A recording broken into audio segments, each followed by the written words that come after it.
Hey, how's it going, everybody? Welcome back to my channel. Well, it's about that time of year again where I head off and do some steelhead fishing. It's not for a couple more days, so I figured I'd go through all the new stuff that I got and the stuff that I'm going to be carrying around. That way I don't have to go through it when I'm actually out there. There is a couple of new things that I got, especially rod and reel combos. And I did get a brand new backpack and net, which I'll show you guys as well. Let's get to it. Now, first thing I'm going to show you is just my old setup. This is a setup I've had for a really long time, but I'll just go through it one more time just so you guys can see it. And it's an Okuma SST 9-foot. It's a 9-foot medium, and it's a Pfluger Supreme reel. This is a size 40, and it has some P-line Endurex zero fade braid. This is 40-pound test, and I mainly use this rod for bobber fishing, and I put a jig underneath it. The next combo, and you guys saw this when I went to the Skagit, is the Okuma Cascade Pro. It's a really nice rod. This is a 9/8 medium, and I have a size 30 Kastking Speed Demon Elite, and this is 30-pound Power Pro high-vis line. And I will link everything down below that I show as much as I can. Some of the stuff like the Supreme, it might be a little bit different just because it's an old version of what they have out now. As far as Kastking goes, this is a lot of newer stuff, so you'll be able to see it. This Speed Demon Elite is a fantastic reel. It's really fast. You can catch up with your line really quickly and mend it. And if you get a takedown and you're a little bit slow on taking up your line, it definitely helps out having that speed on your reel that you're going to be able to whip up that line up and set the hook. And this combo I mainly use for bead fishing. It is under a bobber. And on to the next one. So last year we noticed that there was a lot of action when it came to lure fishing, and I did not have a lure rod. So I figured I'd invest in one. And when we go out this year, I would be a little bit more prepared. So I went out and got this Handy Mirage. It's a 8-foot, almost broke it. It's an 8-foot medium rod. It's a bait caster. And I ended up picking up one of these off of one of my friends. It's a Abu Garcia Revo. It's got the really cool braking system on it. I'll definitely link Handing as well. And I do have a 10% discount on anything Handing. So if you're cruising through the website and you decide to get something, just plug in JRZ Outdoors in the discount code section and you'll get 10% off on that. So I did buy some lighter lures, and I'll go through those once I go through my tackle bag. And I haven't had a chance to throw them on that bait caster setup. So I figured I'd throw something that I'm a little bit more confident with, that I know I will be able to throw them with. And that's this one right here. It's the Kastking Crixus. It's a 7/6 medium rod. And the reel is a size 30, and this is the Kastking Valiant Eagle, and I have some 12-pound monofilament on it. And before I got that bait casting setup together, this is the setup that I was using to throw lures. I did catch a king on this, and it handled very well, but I feel like with steelhead, they're more lively. By the time the kings get here, they're kind of sluggish a little bit, especially once they get up into the rivers.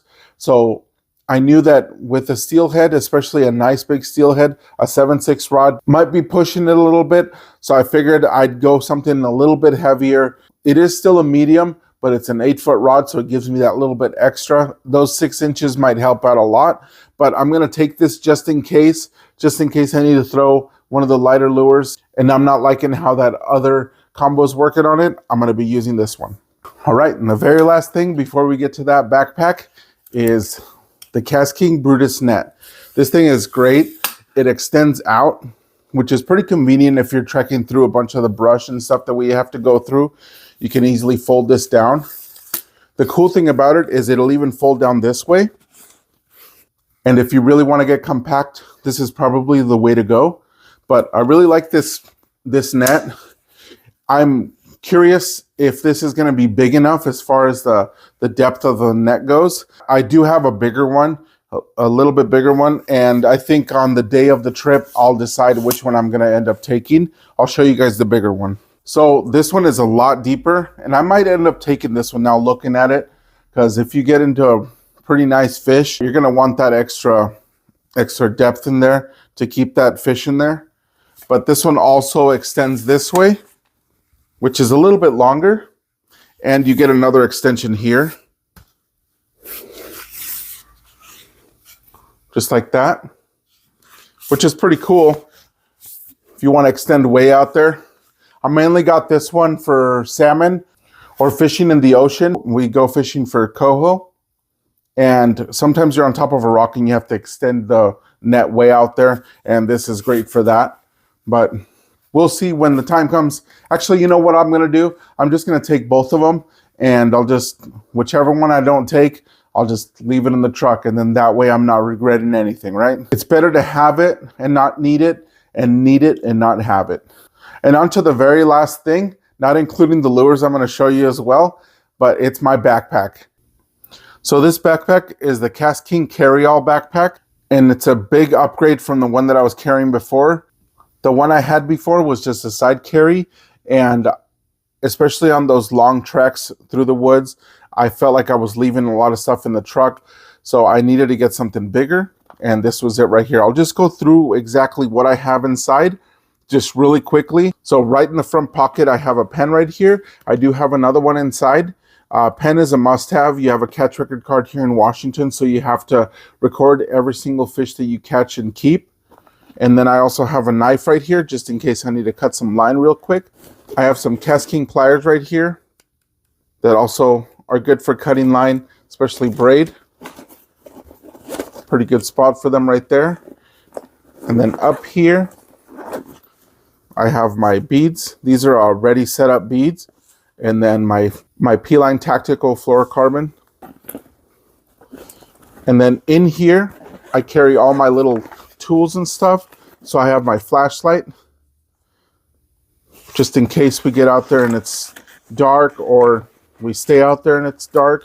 I have my snips, scissors, measuring tape, multi-tool, Gerber. And then I have one more thing in here. Oh yeah, my clippers. So this pocket right here holds all my terminal tackle pretty much. And this is what it comes with. It's a bunch of trays. There's 4 of them.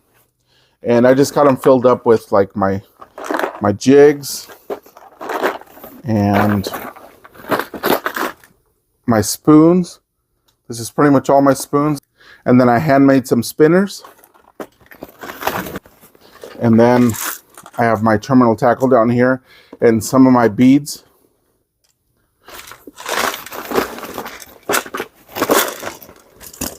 I'll close that up. All right, now the main compartment up here, which I should say is humongous, and I love that about this pack. So I'm carrying another leader, some hard beads. This is where I carry all my soft beads and my hooks. These are my big hook packs. These are my jigs in a package still. And then I need to get another one of these so I could put all my jigs that I have in a package. These are my other jigs. I just have a jig addiction, I guess. Some weights. These are really old. These weights right here I bought when I was a little kid. They were in a tackle box at my parents' house. When my parents moved out, my dad found that tackle box and he said, "Hey, is this yours?" I'm like, "Yeah, that's mine." When I was like 10 or 11, and I pulled everything out of there. It was all rusty and nasty, and these were in there. So I threw them in here for good luck. I'm doing what I dreamt of doing as a little kid, and that's steelhead fishing. I always wanted to do that. I always watched those videos as a little kid. So it's pretty cool to be able to do this. I can hold any fish that I catch with that. And then pretty cool setup. The steel slammers. These are the lures I was talking about. Switching to that other rod. They're really nice. Got a bunch of different colors. Let me open this up without dropping this backpack. So beautiful. Look at these things. These ones are not part of it. These are just some Vibrax that I had. But all those, I got all those. They're pretty cool. I'm pretty excited to try them. I'm going to give a couple of these colors a try, especially these greens and this red right here. Obviously that blue and that black look great. I'll link these guys down below if you guys want to check them out. That's all my stuff right there. Well, that's pretty much it. I'm glad you stayed till the end of the video. Stay tuned because I'm going to be posting my actual trip here pretty soon. It's going to be a 2-day trip, so I think I'm going to make it a 2-video post. So stay tuned for that. Next time you see me, I'll be steelhead fishing with a big old smile on my face. Thanks for watching and have a wonderful rest of your day.